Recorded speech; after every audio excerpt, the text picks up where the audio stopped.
Ladies and gentlemen, boys and girls, welcome back to another episode of the All We Do Is Talk podcast. Here with Moody and Isaiah. We're here to review the Week 14 games. There were some blowouts, or you were going to overtime. How we doing today, guys?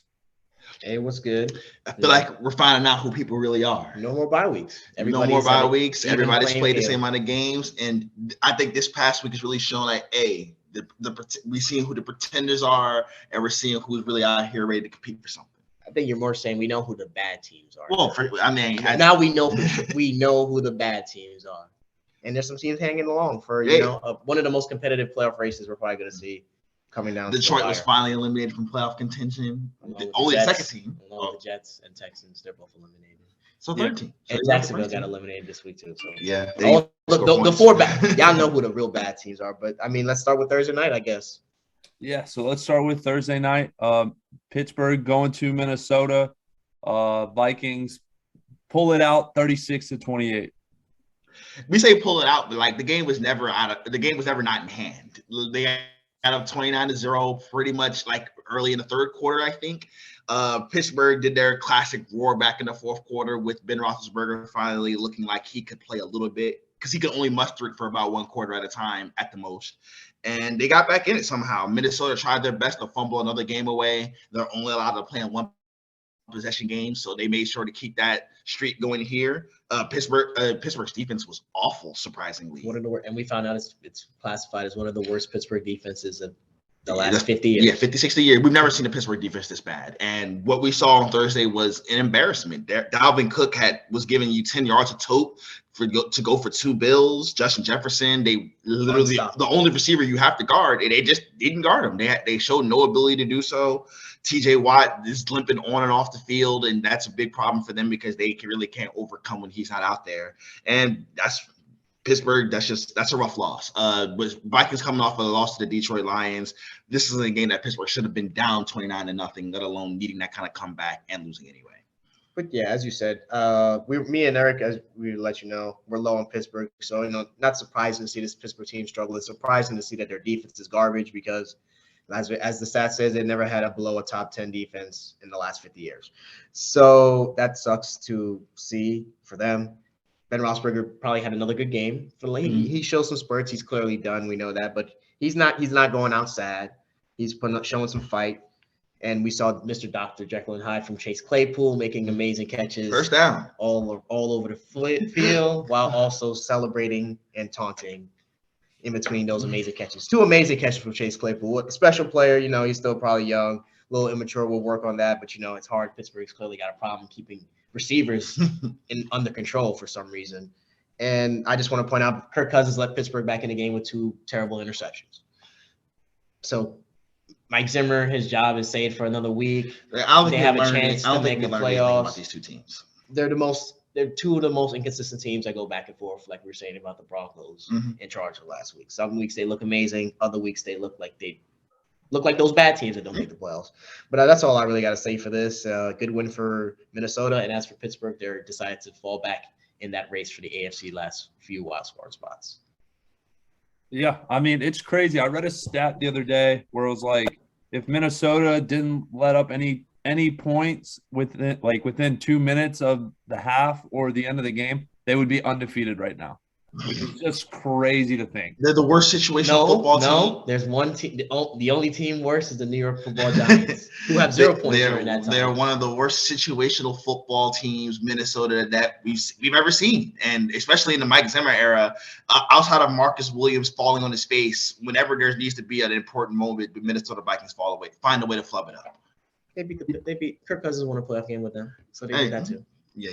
But yeah, anything else to say about this game, Eric? Yeah, Chase Claypool, it's crazy to see him being a diva because, at Notre Dame, he was, the quietest dude, on the team. Barely. Now he's really famous. Just like that. With a lot of money. Yeah, it's crazy. And maybe he needs to go back to Notre Dame and find Jesus or something. I don't know. But let's keep it moving. We'll go to Kansas City, where Kansas City sent a message, I think, to the rest of the NFL, beating the shit out of the Raiders 48-9. Yeah, the Raiders are the one football team that thinks that they don't have to run the game plan that's successful against Kansas City. They once again they came out there in their classic cover 1, cover 3. We're gonna do what we do, and once again, Patrick Mahomes and Andy Reid and the run game, specifically this week, picked it apart. But this game was over in the first 10 seconds when Josh Jacobs fumbled the ball, the Chiefs scooped and scored it, and it lets you know right there that the Raiders aren't here to play, and the Chiefs are turning it up just in time for the playoffs, and they never look back. I mean, another Raiders season where they collapsed. Unfortunately, this year, it wasn't their own fault. It wasn't their own fault. Well, it was everybody who did it to themselves. Yes. Unfortunately, the team was just collateral damage. As for the Raiders, an amazing season from Hunter Renfrow. He's probably replacing Cole Beasley as the best singular slot receiver guy that is mostly working out of the slot. He's playing white ball pro this year. No. Wait, maybe he's having a better season. Probably. Yeah. Cooper Kupp not the best slot. Huh? Cooper Kupp not the best slot receiver. Cooper Kupp 6'2". We talk about 5'9" guys. Like, people don't stop calling Cooper Kupp a slot. He ain't a slot. He plays on the outside. Like we had to stop. Limited guys that are just primarily slot guys. Like I'm primarily slot, and he's better than Cole Beasley this year. And he's been a bright spot in a year where there haven't been many bright spots. Very few. Another game where Derek Carr the MVP people, the Derek Carr MVP conversations have just moved further and further away from him, and they're going to blow that up. They're going to have to blow that up in Oakland. As for Kansas City, they've dominated the Oakland Raiders this year, making up for the fact that they lost a game to them last year and the fact that they stepped on their logo before the game. So they weren't happy about that, and they just went out there and busted their ass. Yes, they did. Not surprising. Good game from Patrick Mahomes. Good game in the run game for Kansas City. And defensively, we've been saying Kansas City's defense has picked it up and done a complete 180, and somehow was the best part of their team right now. Yeah, I mean, Kansas City's getting right, but like they're getting wins, but I don't understand the Travis Kelce, how that's not developing this season like it normally is. He only had 3 catches for hold on, I'm looking at 3 catches for 20. You pitched to my fantasy team, Eric. I understand. Yeah. I don't know what the hell's going on. Yeah, and the Kansas City defense is stepping up, which is great. Congratulations for Patrick Mahomes on finally getting some touchdowns. It's been a few weeks, but I think the defense. He's only top 5 in the league. He's only top 5 in the league. You talk about him like he's Daniel Jones, and he barely throws a touchdown once every month. But yeah, I think it's time for the Raiders to blow it up. I wouldn't mind the Panthers trading for Derek Carr, but yeah, I mean the fumble at the beginning of the game is first play. You're like, oh, this game's over. Quiet. That's it. Yeah, it's gonna be a long day. So yeah, that game was a blowout. I mean, not much to say. Kansas City seems to be getting right at the right time. All right, so let's move to New York, where New Orleans came to town to face the Jets. The Saints handled them 30-9. For whatever reason, the Saints were letting the Jets hang around early on, and it was kind of close. Taysom Hill was having a hard time getting going. But then Alvin Kamara slowly got his legs underneath them, and in the second half, he and Taysom Hill in the run game took over the game.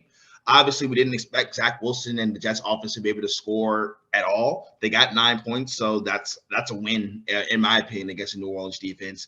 But other than that, like, this game went about as expected. New Orleans defense basically won the game single-handedly, and the Saints run game carried it home.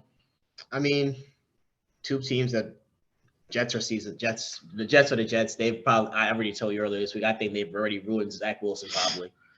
And as for the Saints, they're playing with Taysom Hill, and Alvin Kamara is back. He's back, but one of the worst receiving corps in the league.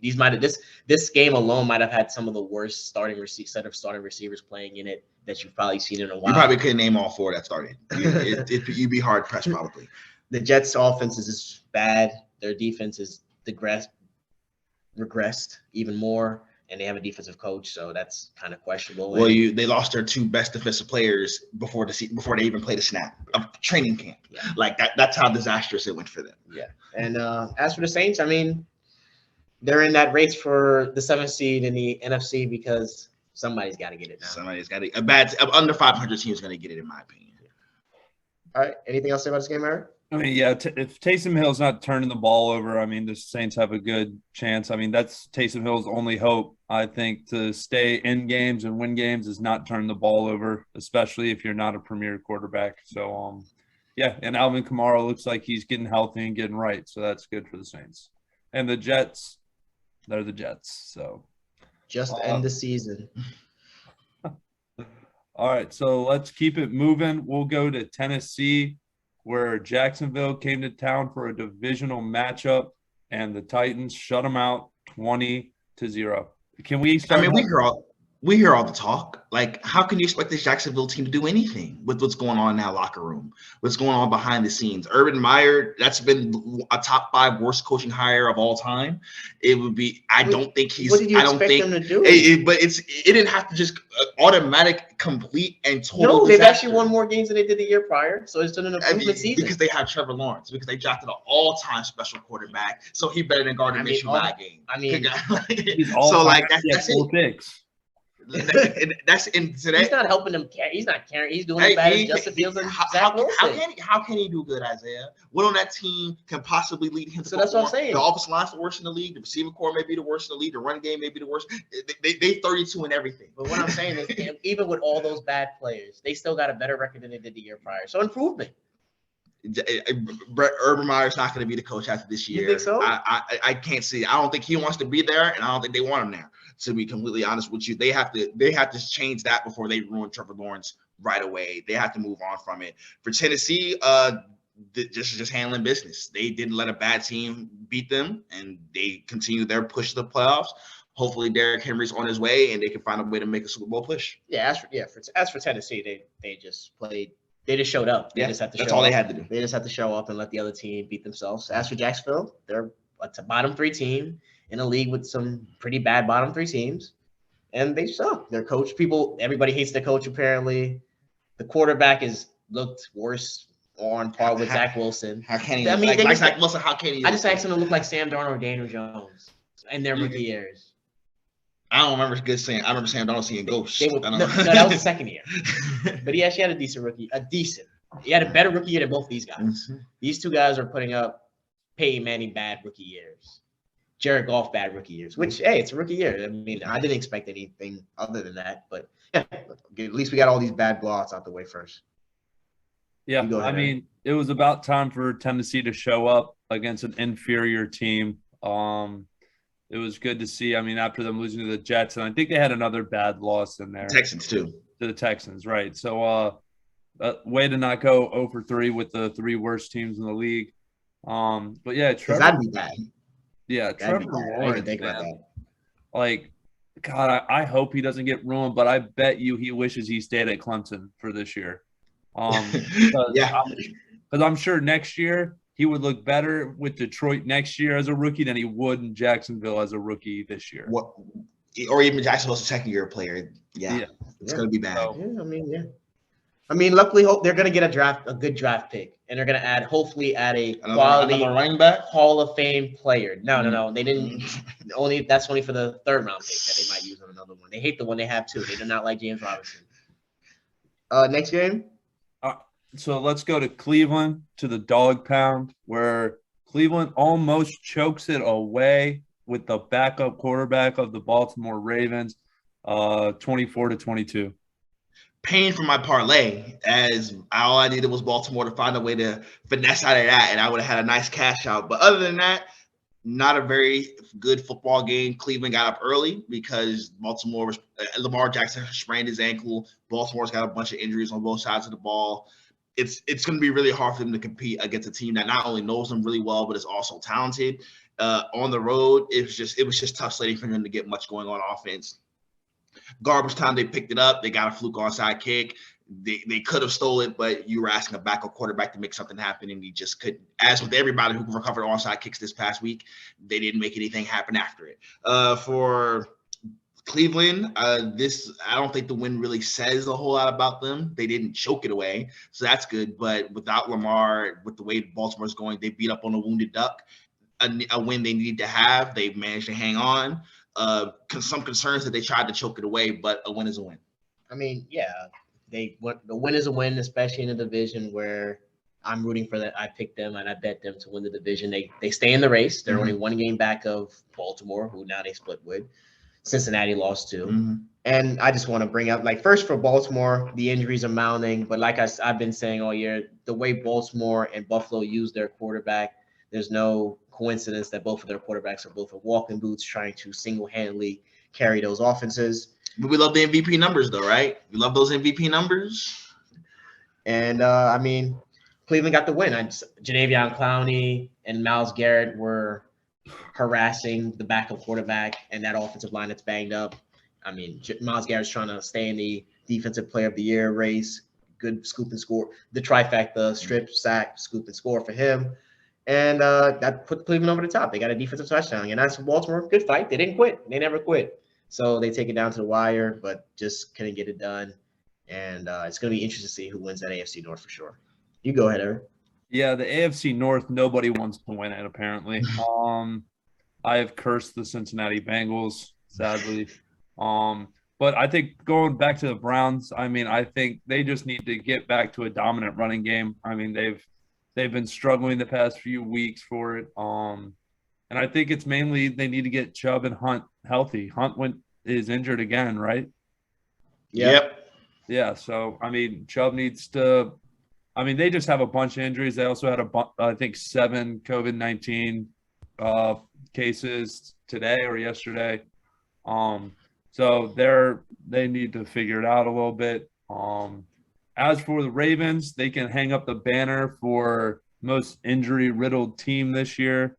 Yeah, I mean, they've just been demolished by injury. So for them to be 8-5 is very impressive. All right, so let's move it on to my game, my misery, my pain. Atlanta coming to Carolina, and the Falcons beat us 29-21.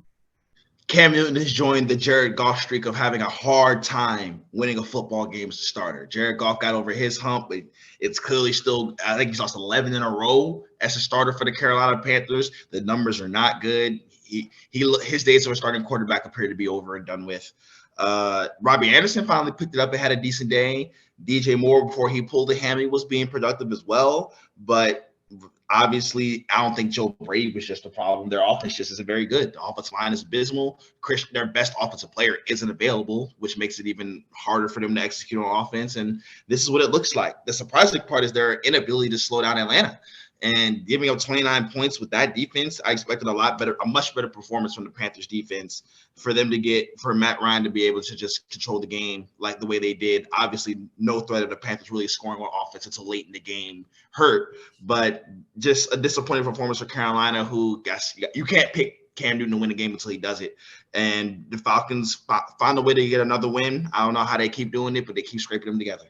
I mean, unfortunately, Cam Newton threw the terrible pick six, which defensive touchdowns usually mean giving up defensive touchdowns usually means you're gonna lose the game, which that flipped the game from that point on because they were up early, and they just didn't stop Atlanta. I mean, Atlanta only scored 2 offensive touchdowns, but they were driving all day. All day, they just held the ball. They didn't get off the field, and then lots of bad turnovers from Carolina. So I mean, I don't know. The report out there is that Matt Rule might be on the hot seat and he might be headed out too, which would be crazy for the amount of money they paid him. You shouldn't have signed him to a 10-year deal if you were ready to be done with him in year 2. Like you shouldn't have expected the team to be elite right away. That's on you. I don't know. They've already started firing a new offensive coordinator, so head coach is right by. He's feeling the pressure clearly, and I mean, in the end, it's just 2 divisional opponents splitting. Yep. Carolina beat Atlanta at home in their house, and Atlanta came back and repaid the favor to them. And, that's usually that's how divisional rivalry goes. You split them. So surprising to see Carolina lose, but I thought these teams were pretty equal. So. Yeah, I mean, if either team lost, you wouldn't have been surprised. That's how it is.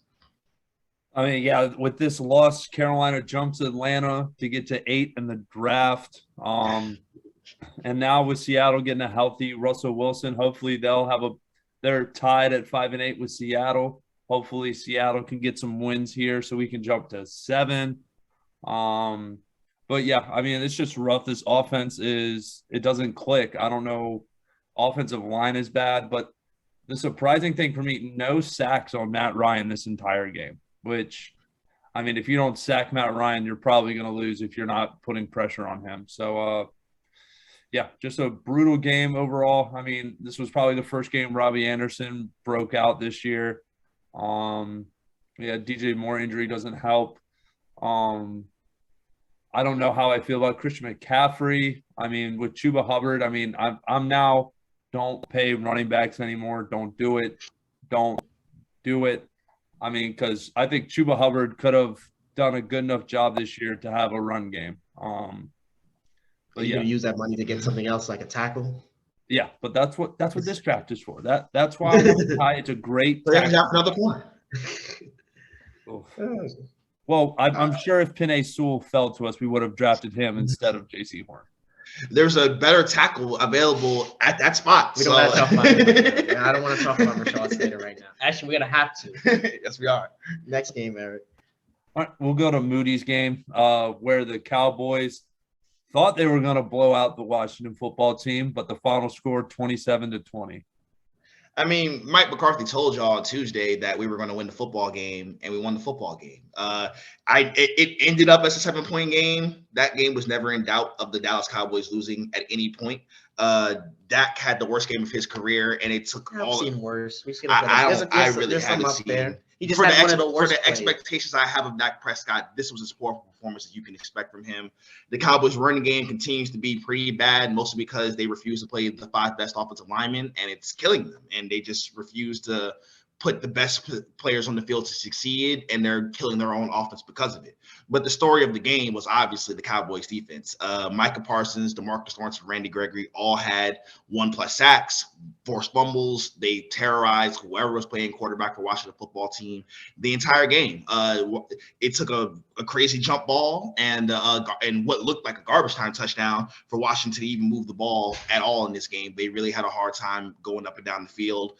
Offensive line that had been playing well got thoroughly dominated through all 4 quarters. Terry McLaurin didn't have a catch in the game. He struggled to make any plays, and then he went out in concussion protocol. This is how, I mean, I didn't expect it to end the way it ended, but this is what I expected it to be. The Washington football team weren't the better team. They weren't going to win the game, and they didn't win the game. I mean, they could have won the game, but they played so badly for the first 3 quarters, and that was a lot of a brewing theme that we saw. They never even picked it up back to a pick 6. They didn't. But they play better. They put the push to the word on the same time. They waited too late to show some urgency, score. I thought they were too pass happy. They wanted to show Dallas that they could use play action passing when they probably should just ran the ball instead of throwing that many passes.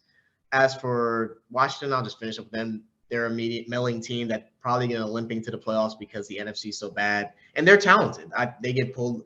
I think they're being carried by their talent. We'll see how the scary Terry McLaurin injury works out. He didn't have a great game, a couple bad plays where I thought he could have, 50-50 balls I thought he could have won, and he got him knocked it out, and then he gets knocked out of the game. As for the Cowboys, I think we've realized I wouldn't necessarily say they have a elite defense, but I will say they have one of the most explosive defenses I've seen in a while. It reminds me of the 2010 Saints defense.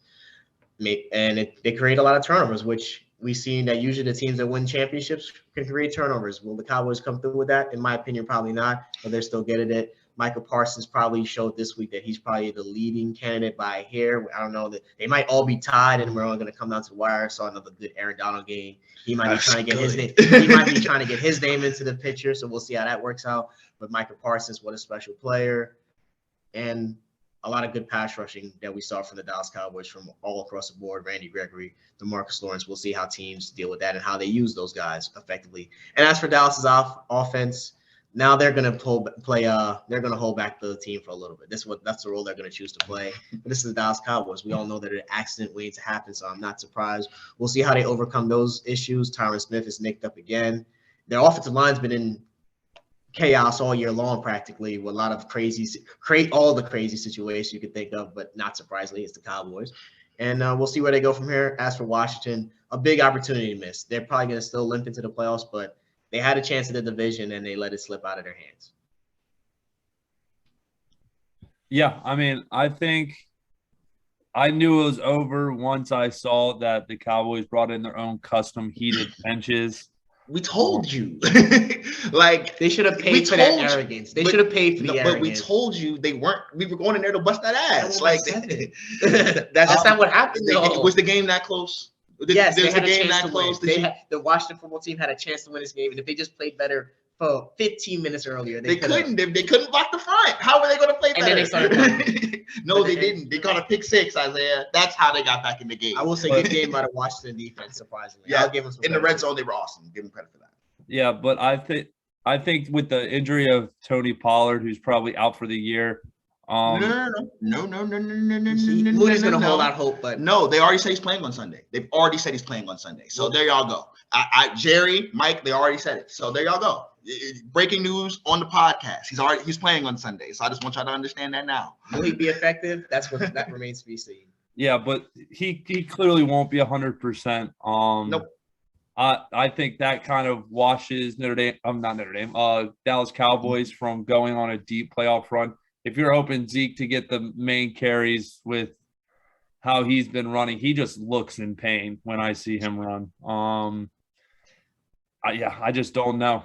I think it also depends on matchups, on who they get. But Eric, if you think the RB2 being hurt, the reason why we're not making a deep run, that you just don't believe you're going to make a deep run. So, Eric, just say you don't believe the run's going to happen instead of trying to say the RB2 is going to be the reason we can't go. It's all good, Eric. I'll say it for you. I don't believe the Dallas Cowboys are going to make all right, we busted y'all ass on Sunday, though. All right, let's keep it moving. We'll go to Houston, where Seattle handled their business like expected, 33-13 over the Houston Texans. This is just like the Jets and the Jets Saints game. Houston kind of hung in there early until Seattle and Russell Wilson decided to just turn on the second half, and they pulled away. Tyler Lockett caught some explosive plays. Rashad Penny had arguably the best game of his career. Easy. He's never had a good game. So the fact that for the first time in 6 years, 3 years, he's an 18 class. He's in 18 class. It's been a while. It's been a while for him to have the explosive performance like that.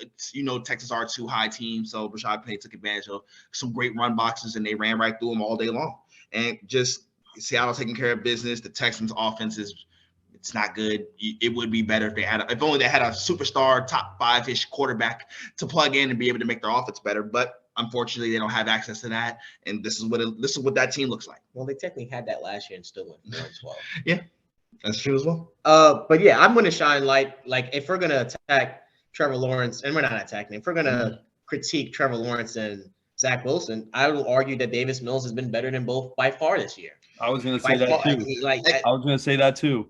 I think he had the one good game against New England. He was good, and he was impressive. He's been more impressive this year in sparing spotty time sharing with Tyrod Taylor. He probably should have played the whole season and see how good they could have turned him maybe into an asset. And they probably will play him more because that's really all. They don't have many assets right now. They've already said they're playing him the rest of the year. Yeah, I did. Yeah. So, but I mean, he's played decently in just as shitty a situation. So I'll say that about him. And Houston sucks. They fought hard. They fight hard. They're like Detroit. They fight hard surprisingly every week, except for the few weeks that they don't, and they just get mollywopped. And for Seattle, sucks for the Jets because if Seattle picks up wins, the Jets' pick is going to get worse, and I'm sure they want Seattle to bottom out. And Seattle's not that good, but I could see them winning out and going to the playoffs. They're not out of it. They're only one game back. Yeah, I mean, I feel so sorry for Tyrod Taylor. 4 out of 5 years, he's either been cut or benched for a younger quarterback. Think about it, though. He'll be signed next year doing the same thing for millions of dollars. It's his niche. He's an NFL dreaming quarterback. There are worse jobs in the world.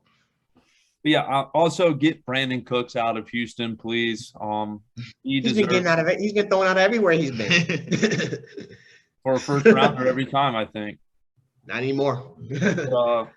Yeah, I mean, this is what we expected from this game. So not really much to say about it. All right, let's go to the 4:00 games. We'll start in Denver, where I will need Moody to pick a Detroit game before I make my pick now because he is the curse of Detroit. I'm going last from all Detroit picks from now on. From now on, I'm going last in every Detroit preview. What you got against Detroit? I don't got nothing against Detroit. I just want to go last in the preview. That's all I said. All I want to do is go last in the preview. You don't want to cover no more? I ain't got nothing against Detroit covering. As y'all saw, I picked Detroit to cover. I would That's love why I need you to go first. Detroit's been my lock of the week to win 1 week. I've been high on Detroit. They only ever disappoint me. So that's why you don't want them to cover no more. I'm gonna stay on the train, but it sucked. Denver got a little boost because of the unfortunate pass of Demaryius Thomas. They were playing hard out there, but we found out before the game that Detroit got players with COVID, coaches with COVID that aren't showing up, and that just screams wounded. They paid back Denver. Denver last year had to play without their quarterback, so to say, hey, we'll serve you up the easiest win against against the most wounded, worst team that you'll probably ever play or ever see. And Detroit fought. They fought. Jared Goff stayed, I think it was 13-17. They were in the game, and then everything fell apart. As for Denver, I don't think they're good, but they've played a lot of bad teams, barring that. Luckily for them, they played the NFC East and the NFC North. So they both have. Oh, no, this was probably their added. Yeah, the 17th game. The 17th game.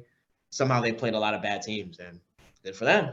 Taking advantage, staying in the race. Denver's one of those teams where they're good enough to beat anybody, bad enough to lose anybody. That's the roster that Denver really has out here. The one thing they do have that's a true strength is their run game. Melvin Gordon and Javonte Williams have looked fantastic as a duo. Also, the pass defense is elite too. Pass defense is elite too. Suddenly, Melvin Gordon can't stay healthy, which is awesome for Javonte Williams because now he can just take over and get all the touches. On the fantasy team, I think it's stupid that while they were up 4 touchdowns, he was getting fourth quarter carries. That just seems like you're running back into the ground for no reason. But that's a separate issue with Vic Fangio and his team. We know what their offense is. It's limited. They can light up some bad defenses because they have talent, but Teddy Bridgewater and a mediocre offensive line makes Denver a mediocre offense overall. Defensively, we know their pass defense is outstanding. They've invested heavily in it. Their coordinator is a secondary guy who's really, really good at scheming that up. And they made life hell on the Detroit Lions. Denver's a team that can that could be in the playoffs. They're a team that could steal a playoff game if everybody in their team played A+ football. But they're just one of those average football teams. Good win for them. They just took care of business here again. Yeah, I mean, I think the Lions had a letdown from their win last week. Also, the passing of Demaryius Thomas also probably fired up the Broncos. Yeah, I mean, Teddy Bridgewater did his thing, didn't turn the ball over. And if Teddy Bridgewater does that, you're going to be in a great position to win a football game. Melvin Gordon had a great game, two tutties.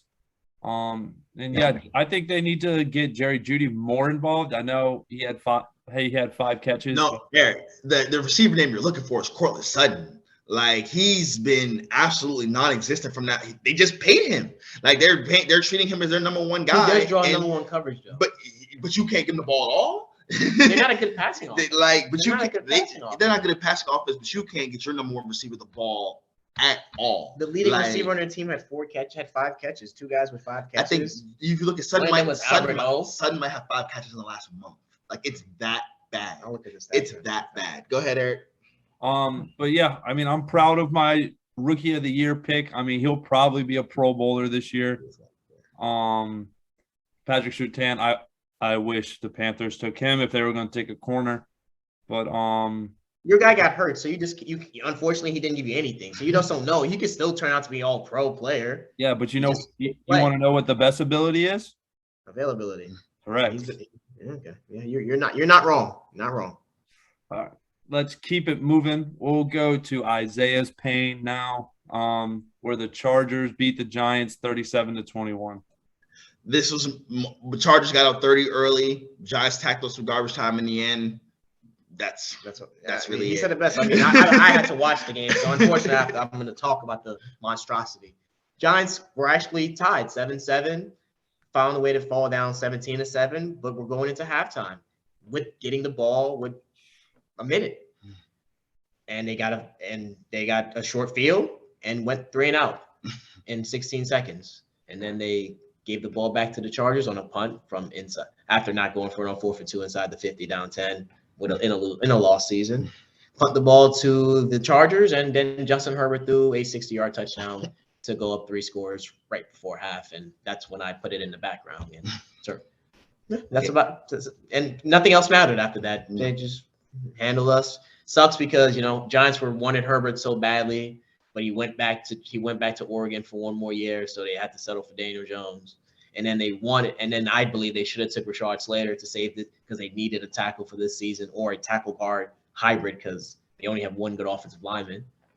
And they chose to trade back. Hopefully, push the problem off. But luckily, the GM that made the pick, that traded for the picks, won't get to use the picks. Won't get to use the picks. He'll be forced into retirement. Joe Judge is talking. All the rumors say that Joe Judge ain't getting fired, and because the Giants have fired two coaches in the last 6 years and are still paying two coaches, they probably are not going to fire him because that's just.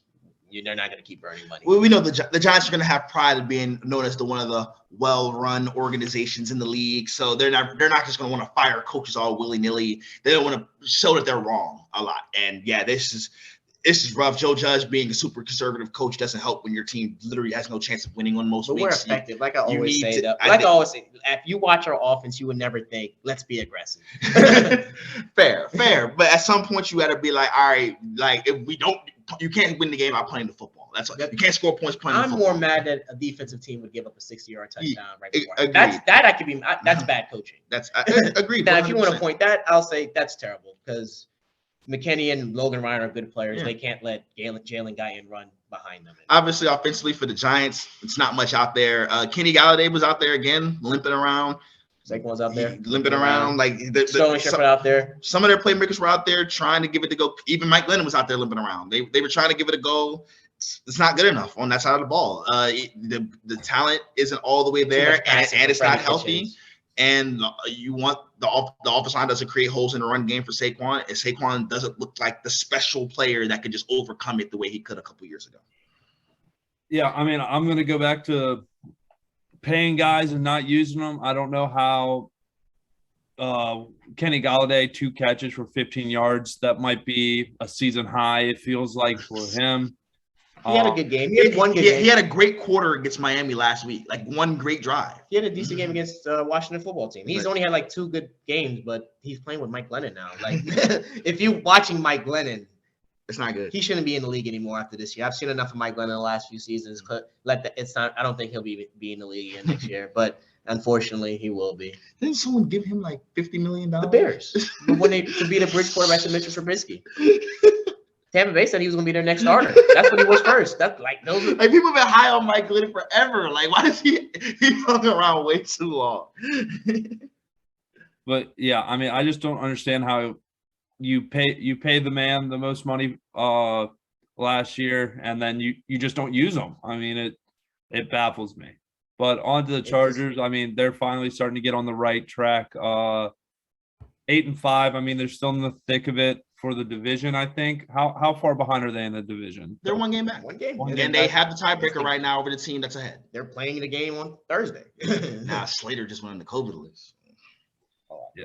So, yeah, Austin Eckler doing his thing, saving one of my fantasy leagues. But, yeah, just a dominant performance. Yeah, he's had 16 touchdowns this year. Yeah. As the Chargers have been really good at making explosive plays in the passing game, and Eckler finishing it off. He's been the red zone, put it away guy all year. Impressive. All right, so let's go to the next 2 games, which are probably the best games of the week. We'll go to Cincinnati, where the 49ers beat the Bengals 26-23 in overtime. I think Joe Burrow just took a little too long to figure out how to deal with his hand injury. Obviously, he was fine on it. I guess the adrenaline probably got him through it against Baltimore or whoever they lost to a couple weeks ago. But this week was not the Chargers. But this week was not the same thing, especially in the first 3 quarters. He looked really, really scattered. And the San Francisco D-line was raising hell. They were in the backfield, Nick Bosa, those guys. I think they had 3 or 4 sacks. They made life really, really hard on Joe Burrow. Joe Burrow was also forced to hold a ball. I noticed him holding the ball a lot more than usual. You know, he wants to make the explosive plays downfield, but when the pass rush is in your face, sometimes you just got to get rid of it. That hasn't looked great for their offense, and that's why they fell behind. And they tried to rally, but they couldn't overcome it. Defensively, they had a hot start. I think they're kind of slowly getting back to like where we expected them to be. Shredded though. They weren't getting shredded, but like San Francisco is an offense that's going to shred you, and I still feel like they were just giving up a few too many chunk plays, especially with San Fran. Debo was back, but he didn't look healthy, but he was out there putting in some work, and then obviously the George Kittle effect. George Kittle being back to 100% healthy and looking like one of the 2 best tight ends in the league has been huge for San Fran's second half run. They really needed that playmaking on their team. It's turned around Jimmy Garoppolo's season, and it's giving Kyle Shanahan a weapon that he could really use in their offense. Cincinnati, they got to find a way to stop being up and down every week type of thing. This is getting really ugly, and if they don't, they got to find some consistency, or they could easily be on the outside looking in. That's where they are right now. That's where they are right now, and luckily the AFC North looks like it's going to be a 500 team that wins it because it just. I mean, all the teams got winning records. Yeah, but you see all this. You see more than 10 wins for any of these teams right now. Cleveland. You're higher on Cleveland than I am, but Cincinnati's got to find a way to find some consistency. For San Fran, this is the time to make your push. They got to be sick that they gave up a game to Colt McCoy for no reason. And but they lost that game to the Colts. But overall, San Fran's starting to look more and more like the team we expected. Obviously, they're not as talented as the team 2 years ago because of the secondary, because of the receiving weapons. But overall, for them, they look like a solid team that could finish in that 6-7 spot and get blown out in the first round, in my opinion. So I'll start with Cincinnati since, they started slow. Another team that started too slow and then waited too long to get it going. But once they got it going, they figured it out, and they went on that 17-0 run. Mm-hmm. Could have scored a touchdown. They won the coin toss when they started overtime, so they could have went out and just put them away and guaranteed a win, which would have changed the whole scenario for them. They'd be winning the AFC North. Yes, it would. So it's that close. Maybe more aggressive play calling earlier would have helped with that. Defensively, their secondary's got Eli Apple in it and Mike Hilton, and they make plays. It's a good enough secondary. It's a respectable secondary. I'll compare it to the secondary the Giants won a couple Super Bowls with, like no star players, but players that are respectable and make plays, but can get cooked. And we saw that because we saw Brandon Ayuk making lots of plays. Good for them. And I think we saw a lot of jump ball. Their corners are small. I think we saw a lot of them getting taken advantage of like that. So, like you said, Cincinnati, they're a young team. Not all the pieces are there for sure. They know who are going to be the core of their team, but there's still a couple secondary players away, maybe a linebacker and another offensive line away from being that dominant team. But they have a chance to win the AFC North, and I think them and Cleveland are the 2 guys that are going to be duking it out for that final spot. As for San Francisco, this is probably the best Kyle Shanahan San Francisco 49ers offense we've ever seen. I'd be interested to see how Trey Lance would look in this offense. But since the rookie quarterbacks have been so bad, I'm sure Kyle Shanahan is happy to keep him on ice and away from all that bad quarterback play that we've seen from rookies. And big game from Brandon Ayuk.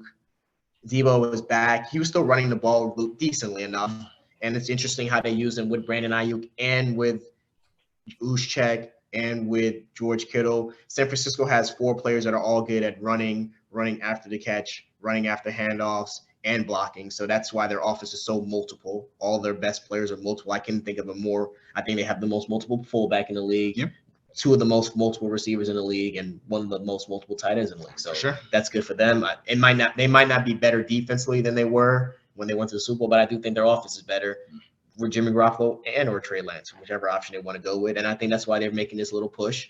Defensively, they're going to rock with Armstead and Nick Bosa. Those guys are going to do the work with Warner in the intermediate. The secondary's garbage.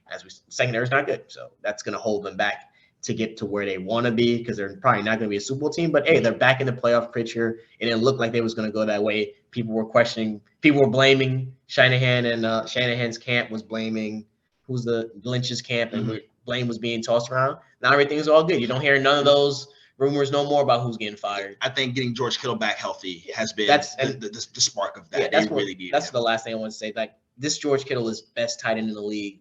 Looking George Kittle, best blocker, best run after catch, best playmaking tight end we've probably seen in a while on a Gronkowski level. And it's when he's playing, it shows. Their offenses become elite. You could just give him the ball on checkdowns or in crossing routes, and he'll get you 20.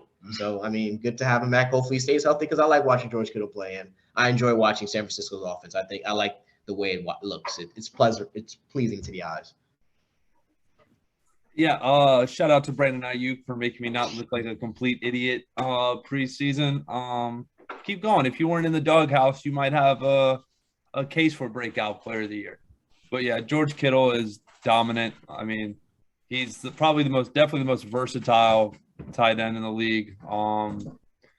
Them Ohio guys, they love blocking. So, but yeah, Jamar Chase, I think he's my offensive rookie of the year. I mean, he had another 2 touchdowns today. You can tell the connection between him and Joe Burrow is lethal. So, good for him. And since I curse Cincinnati, I'm sorry, Cincinnati fans. All right. You're costing them home games. You're costing them home games. Yeah. Back-to-back blocks, back-to-back L's. Home L's. So let's move on to probably the game of the week. Tampa Bay edging out the Bills 33-27 in overtime. For the first 3 quarters of this game, it looked like the best case scenario for Tampa Bay. Tom Brady was picking apart their 2 high safety look. They were running the ball well. Gronk was getting involved. They weren't getting any pass rush on them. And the offense was like a well-oiled machine. Tom Brady was right back to his look like an MVP quarterback, and they were just rolling them early. Defensively, the Bills refused to run the ball with a running back, and Tampa Bay is a difficult team to just do QB runs because they have linebackers in the front 7 that can eat up all the blockers and get sideline to sideline. It's a hard team to run on. But somehow, some way in the second half, they flipped it. They got a couple of explosive plays from their running backs to find an offensive rhythm that opened up Josh Allen's run game even more. He found a rhythm in the passing game. And that was one of the more resilient comebacks you'll see, especially against a Tom Brady Tampa Bay team. They fought, they scratched. They probably should have just won the game in regulation, but they decided to kick the field goal and go to overtime. I would have gone for 2, but they probably had fears of the Titans thing happening all over again. Overtime-wise, I think they had a chance. Didn't they win? No, Tom Brady won it right away. Yeah, they went to overtime, and unfortunately, Josh has to learn that no one gets out of games better than Tom Brady. Tom Brady owns the Buffalo Bills, and as soon he stepped on the field in overtime, and he put them away. Has the type of vibes to the Tampa Bay Kansas City game, which was a preview to the Super Bowl. This could be a possible Super Bowl matchup. Would be an interesting matchup. I think the teams, like we saw, match up crazily well. Tampa Bay ran the ball effectively, and then they stopped. Tampa Bay passed the ball effectively, and then when we're protecting well, and then they stopped. And that was the crazy thing, to see how crazy things switch. Because Tampa Bay, usually when they get up on teams, they put them away. But Buffalo didn't give up. Josh Allen was trying to have an MVP type of moment, came up a little short. This was another game where Buffalo started slow and waited till it was too late to get going. You could look at that fourth and 2. Yeah, it's 4th and short. They could have went for it, but it wasn't going to be for the touchdown. They were going to need to get another 4 more plays to get in. I would have probably gone for it, though, because in the end, I don't really like leaving it to chance with that coin flip. Yeah. On that 4th and 2, you have the ball, and if you get it, you get it. The game's in your hands. You have a chance to just go win the game. They decide to play for overtime, and you're playing for Tom Brady in overtime. And then in overtime, Tampa Bay gets a busted coverage or the right matchup, and game over. Rashad Perriman is matched up on a linebacker, and game over. So, I mean, great game. Enjoyed it. Great game. Yeah, it was a great game. MVP, TB12. But yeah, I mean, you could tell the Bucks just relaxed once they were up. But thank you for that touchdown, cover the spread. Thank you. Saved my Sunday. But yeah, I mean, you could tell that Chris Godwin is Tom Brady's favorite target. I mean, Mike Evans might be his favorite red zone target, but I think he loves giving the ball to Chris Godwin. I take that back. Gronkowski's his favorite target. Where's it AB? I don't know. He has so many. But yeah, I mean, Josh Allen looked great. They started slow, but God, their rushing attack just blows my mind. I get scared. There was one tackle on Josh Allen where I thought he got hurt. He did get hurt, Eric. He's in a walking boot. He's got a foot sprain. He's hurt. I didn't mention it earlier, but like Lamar Jackson, the Buffalo Bills abused their quarterback way too much, and so both of them are. But like I said, y'all like those MVP numbers, right? Y'all love the 3,000 passing yards and the 500 rushing yards, and we love to see the numbers, and they're carrying the teams on their back, and that they're gonna fall. Their backs are gonna break from trying to do all this carrying. But yeah, I mean, I think the better team won. And don't look now, but the Bucs are getting right. And again, TB12 for MVP. Don't. It's gonna be a tie race. But I think there's concern. Buffalo, they like now. Luckily for Buffalo, their last 4 games are like 3 of them are cakewalks. But if they don't pick it up, they're gonna be out. Luckily, they're not looking at from the outside. They're still looking in. They're still looking in. Every win means you're staying in. Like they can't have any slip ups against a bad team. It's a one slip up and they could be outside. They just gotta make sure they're better than every AFC North team that doesn't make the playoffs. Yeah. Or doesn't win not tie with Pittsburgh. That doesn't win the division. And that's why I said, and because I think it's gonna be Cleveland. So they better hope they're better than Baltimore, better than Cleveland, and they damn sure better hope they're better than Pittsburgh because they lost them. So and Pittsburgh has a tie. So ooh. All right, so let's move on to the Sunday Night Football game where Aaron Rodgers continues to own the Chicago Bears. They win 45-30. I mean, it's at least fun. I think that's the best thing you can say about this one. Justin Fields had the definition of a Jekyll and Hyde performance. 1 minute he looks like a spectacular dual threat, big time throws down the field, run game with the legs, dynamic quarterback, and then the long pick sixes that come right after. It's just that's the story of a rookie quarterback. Doesn't really have a whole lot around him. Every play that gets made by the Bears in that offense is because of him. It's definitely not because of Nagy's. Jimmy Graham be putting in work. Jimmy Graham's putting in the second most work. Jimmy Graham putting in some. It's 2021. We're talking about Jimmy Graham putting in work. That's what says it all about the Chicago Bears offense. The fact that they got 30 here now, they get 9 yards. You saw what? Yeah, 2 catches for 9 yards. This wasn't a big game, but I'm saying overall the season, Jimmy Graham's probably been their second best offensive player. The obvious star of the show for Chicago was Jakeem Grant, where he took the screen all the way to the house, had the only punt return of the season for a touchdown so far. That allowed Chicago to hang in as much as they could. But at the end of the day, like Eric said, like Aaron Rodgers said, like we all know, Aaron Rodgers owns the Chicago Bears. It didn't matter what they did. It didn't matter how many explosive plays they made. And it didn't matter how over the head they tried to play. Aaron Rodgers just answered it every time. The pick six also didn't help. That gives that a one got nullified by the punt return though. Yeah, but if you don't get a pick, if you don't throw a pick six and have the punt return, it's a 1 possession game instead of a 2 possession game. But overall, the better team won here. The Packers look right up there with the Bucs in terms of the best team in the NFC. And I expect that to be the case going forward. As I have a rooting interest against the Bears, I enjoyed every second of the game. I didn't care how many crazy plays the Bears got. They would have needed 2 more punt returns to be in that game. They were up by 3 because they were only up by 3 after half. Aaron Rodgers answered everything they did. Devontae Adams single-handedly put me away on the Sunday Night Miracle, so I know he was putting in work. I didn't like to see that. I mean, Aaron Rodgers looked amazing. This might have been the best game I've seen Aaron Rodgers play this season. I'm actually pretty sure of it. He made it look easy. He dominated them.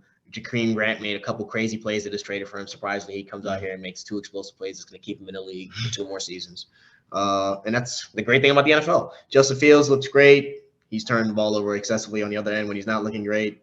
Allen Robinson had he lost a bag. He lost a lot of bag, man. A lot of bag. He didn't franchise tag himself. But he still lost the bag. Whether it was systematic or not, whether they say, hey, bro, we're going to tag you, and then we just face you out the offense. But he's looked bad. Maybe, but it's not been a good season for him. Hashtag fire Matt Nagy. He'll be you talk about save Brandon Cooks. Can we save Allen Robinson? Can we get Allen Robinson a decent quarterback? Please. But yeah, the Bears lost, which is good for the Giants. Packers win, which because of things that later on happened, made them the 1 seed again. And I'm sure they'll find a way to choke in the NFC Championship game. Yeah, I mean, I think it's going to be hard for them to give Aaron Rodgers an MVP. I know I'm rooting for Tom Brady, but the NFL usually doesn't like giving back-to-back MVPs. Unless it's the Payne Manning. Mm-hmm. Yeah, but what I find interesting about the Packers is the transition they've gone from Aaron Jones to A.J. Dillon, running the ball at least. After Payne. So it's time for people to respect him for taking A.J. Dillon because he's paid off to them. Now they got a 2-headed monster to match Aaron Rodgers. Not a receiver 2 to help Devontae Adams though. Doesn't stop Devontae Adams from putting up 13 for 150 that's and Chicago. 2 tubs. Yeah, He doesn't put in work against other teams. Well, he do. Yeah, Devontae Adams, best wide receiver in the league, but 10 catches, 120 for 2 touchdowns. I mean, it don't sound like he need a wide receiver too, but he don't. But the Packers when the NFC Championship game rolls around, everybody be like, "Damn! If only the Packers had one other weapon at perimeter receiver that could get open." Justin Jefferson, easily, Justin Jefferson. But yeah, anything else, Eric? Yeah, I mean, it was just surprising to have a shootout like this in the frozen tundra. It was fun to see. It was disappointing for my underpick. It's the second highest scoring game of this rivalry of all time, and this is the oldest rivalry in NFL history.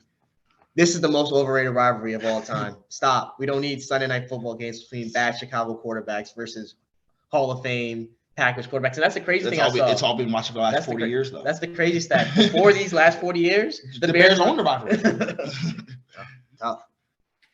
All right, let's move on to the Monday Night Football game where we have the NFC West matchup. The Los Angeles Rams and the Arizona Cardinals. Rams win 30-23. Aaron Donald. I'll pause though. Moment of silence for Kyler Murray's MVP case. Moment of silence. And the reason. And the reason that is because Aaron Donald. That's all Kyler Murray can say in his head right now because that was the best individual game by a defender I may have ever seen. Michael Parsons has had some. This year, I want to hype up some Michael Parsons, but like 15 pressures, so 3 sacks. That's in college.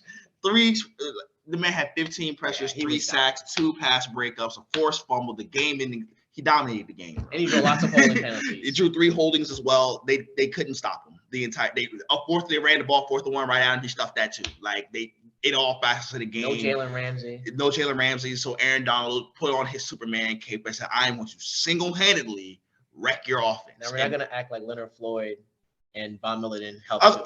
Those guys are making plays because Aaron Donald's out there taking up all the attention and dominating it regardless. Like he was spectacular. It was fun to watch, honestly. Like a D tackle just taking over a football game like that. It was incredible to see. Not for Kyler Murray, but for the LA Rams, this is what they were looking for when they added a Von Miller, Leonard Floyd to pair with Aaron Donald, so Aaron Donald could just take over games like this. The same thing they've just been relying on the last few years. And he clearly, it seemed like that was a motivated Aaron. I wonder what he'd been hearing, that there are 3 better defensive players in the league than him. And he just doesn't agree with that. He doesn't agree with that, so he decided to make a statement, and boy, did he make one. For the offense, I think this would be Matthew Stafford's best game of the season in terms of level of competition and just the way he played an overall clean football game from start to finish. Over the Tampa game?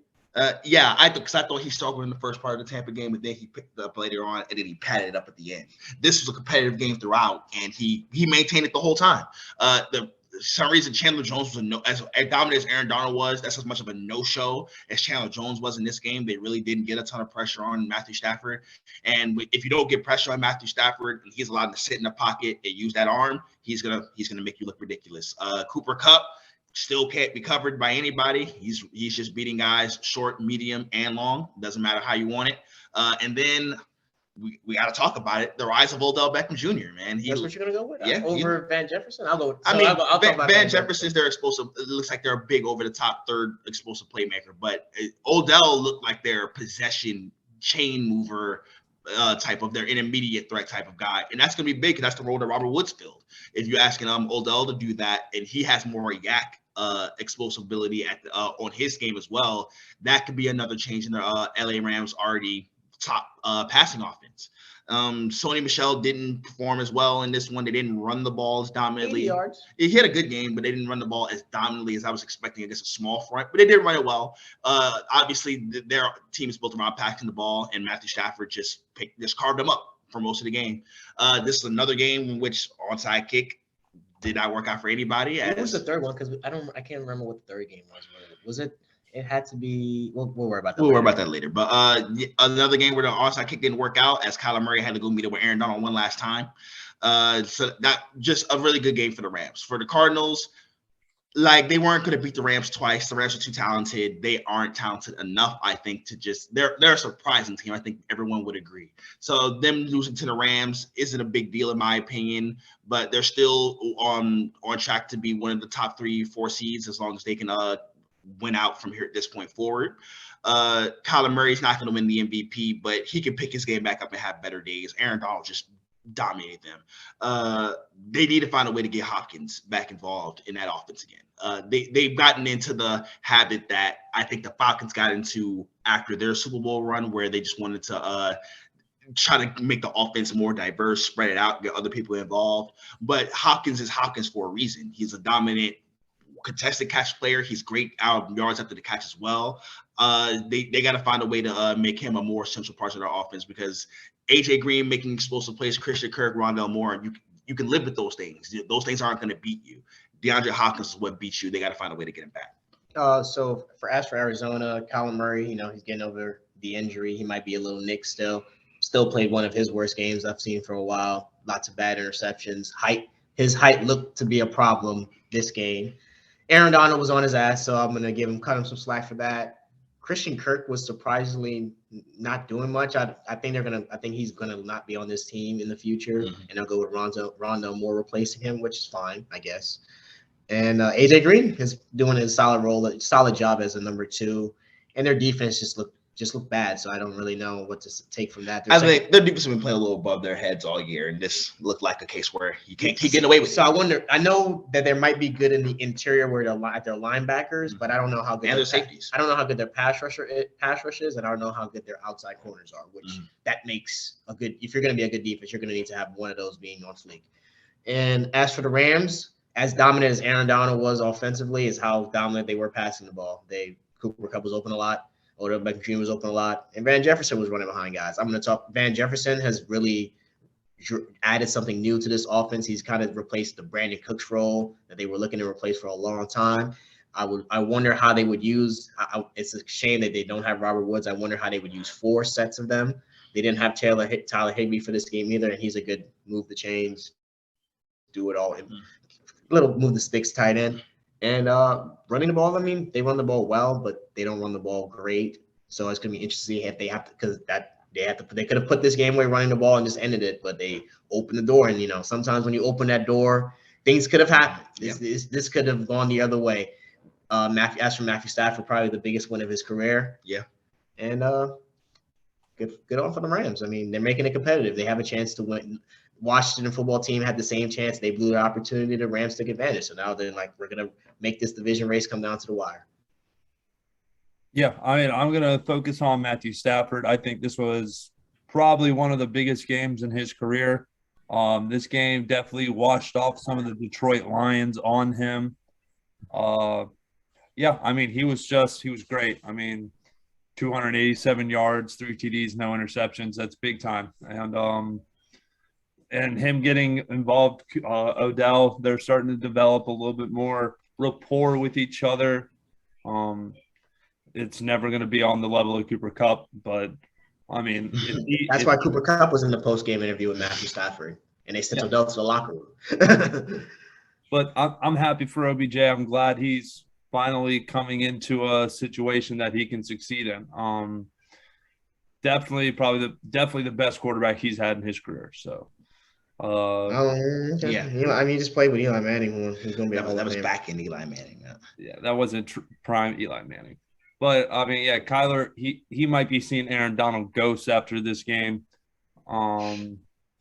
Just Aaron Donald was just dominant. And Kyler Murray had some empty calorie yardage. He had 383.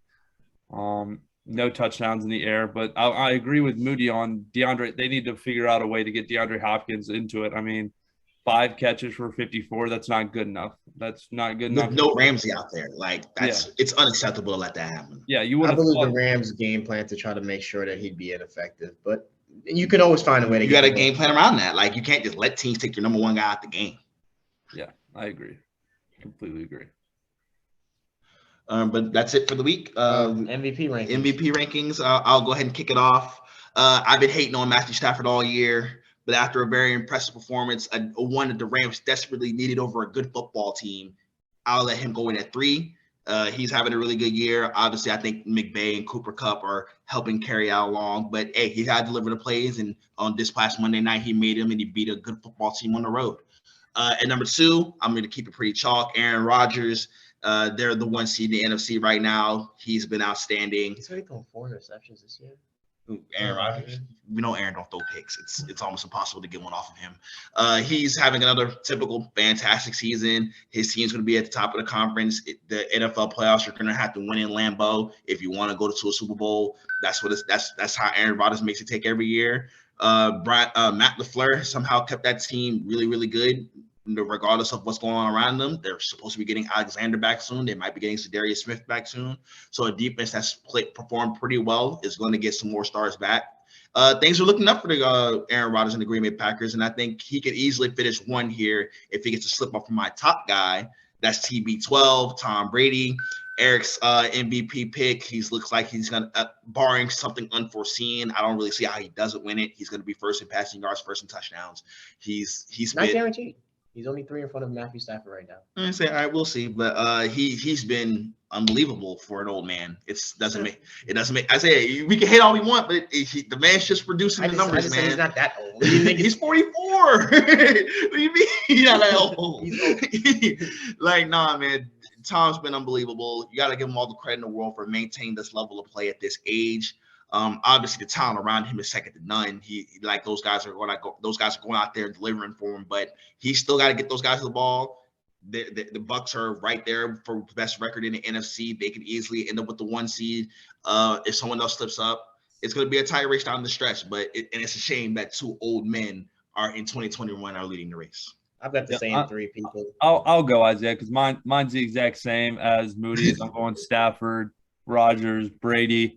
I mean, I think those are the 3 clear cut. I think Josh Allen could have a case if he wins some more games, but I mean, how can you not? I think the top 2 are for sure. I think you can interchange them, but I think Tom Brady right now. I think there's a gap between Brady, Rodgers, and 3. Yeah, absolutely. So, yeah, I mean, hopefully that one becomes my 1 preseason prediction to come true. So. I mean, I've got the same 3 as well. I've got the same 3, but I disagree on the order, of course. I've got Tom Brady at 3, and I've got Matthew Stafford at 2, and Aaron Rodgers at 1. I think Aaron Rodgers is running away with it, really, unfortunately. I don't know if he'll get it, but he's putting up a freakishly good season. I've got Matthew Stafford because I just think he's doing more with less. His team doesn't run the ball as well as the Tampa Bay's team, and I'm not going to give Tom Brady all that damn credit for Leonard Fournette going beast mode against the Colts because that's really the difference right now. Or the Tom Brady make Leonard Fournette into a stud. Why you acting like Matthew Stafford got no weapons? Like, but he don't got no run game. I said run game. Quarterbacks don't impact run game like that. Really? Because Leonard Fournette won't shit. No, he had an all-pro season in Jacksonville. He had an all-pro season. He had 1,000 yards his rookie year with Jacksonville. They went to the AFC title game, and that was that. And he got cut 2 years later. But those are the 3 guys. I mean, yeah, those are 3 guys. With Dak Prescott, Josh Allen, and Justin Herbert and Patrick Mahomes, like just hoping that maybe things break right. Patrick Mahomes does have a chance, probably. I think all those guys should have a chance. If any OCs like run the table and have a ridiculous last month of the season, and you get a slip up from Tom or Green Bay, they could jump in that category for sure. Yeah. So but right now the 3 guys with the ridiculous stats are gonna, they get the cake, I guess. Yeah. All right, Eric. All right, boys. See y'all back in a couple days for the predictions.